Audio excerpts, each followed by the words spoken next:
All right. Okay. So, all right, Randy Jr. here, and I'm going to be doing a brief review over Castlevania Lords of Shadow 2.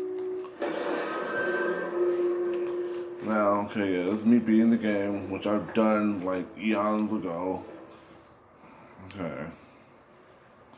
Alright, so basically, I beat the game, but ultimately, when I first, I want to talk a brief little moment about the game. I mean, just how awesome it is. I mean, starting out, I didn't really like the game. In fact, I didn't really too much care for it for whatever reason. I mean, I always thought that it paled in comparison to one. But there are things about two that make it as awesome as one, if not more. You know, first off, my favorite, the Void Sword. Oh yeah. Well, I've said many an enemy with this.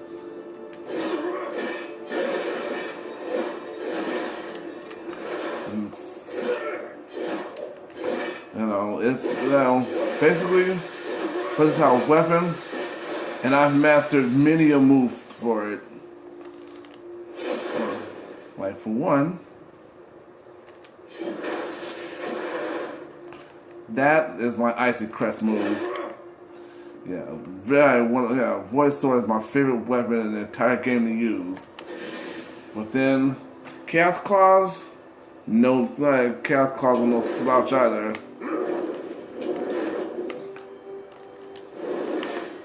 Yeah. Oh yeah. It's like, yeah, it's looking real good. Now, basically, the whole premise of the game, stop Satan and all that kind of crap. It's just like from one, but I mean, the game takes a very, very, very good direction. I mean, ultimately, book tells you here everything you gotta do. The main mission, you got your inventory. You know, I loved reading the lore. I mean, I'm telling you, it gets you so into the game. Read the lore.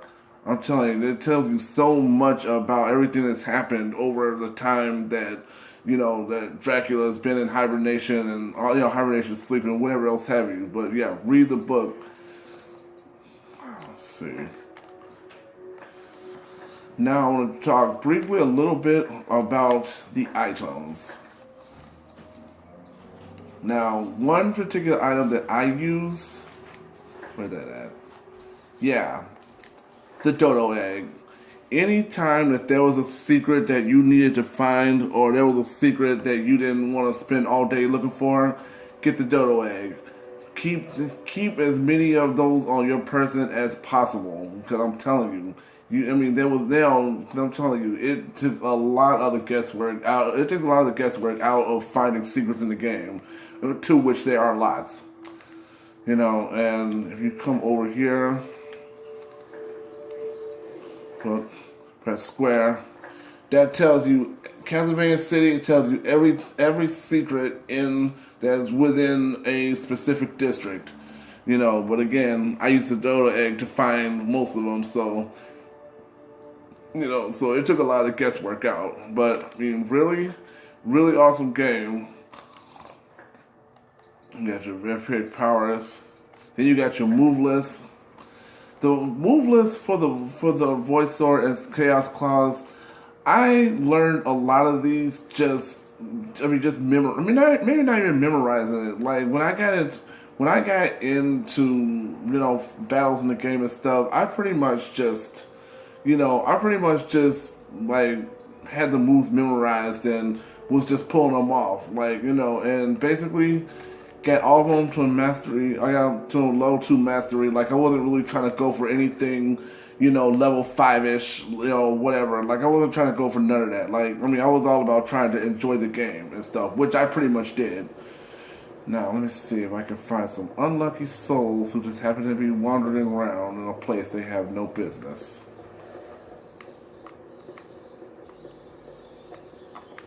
Okay, we'll do that. Yeah, so basically, I mean, I really, like I said, when I first played the game and stuff, I thought it was like really, really like crappy, and the biggest reason why was because I was trying to rush through the game. My advice, you will get so into this game if you don't rush. You just take your time. I mean, overall, the game is not hard. The game is not hard. It's it's very easy if you make it easy. But ultimately, it's only hard if you make it hard. You know, and also wanted to go on the record that using the shadow whip, I've noticed that a lot of people in the past when I've seen playing this game didn't really pay that much attention to the shadow whip. Trust me, the shadow whip, that is your go-to. I'm telling you, get that thing mastered. Like I said, because I got mine only mastered to 2, but telling you, get that thing mastered. I mean, just play the game as you normally would, but don't level grind. Don't level grind. Don't farm. Don't do any of that crap. It's just Dracula is still more than a match for Satan at the end of the game. I promise you that. Really, like you don't really have a whole lot that you have to do in this game as far as trying to figure out where to go next. Because it's all pretty simple. And the battle enemies isn't hard either. Observe. See, these kind of guys, they like to stay, they like to kind of stay on that ground. See, bring it down, boom. Yeah, follow it up. See, these guys aren't really hard. I had so much trouble with them starting out. Now I just look at them and I'm just like, ha, bring it on. Look at that. Real simple. Combos, real simple to pull off. Yeah, you just think you're real smart. Really good.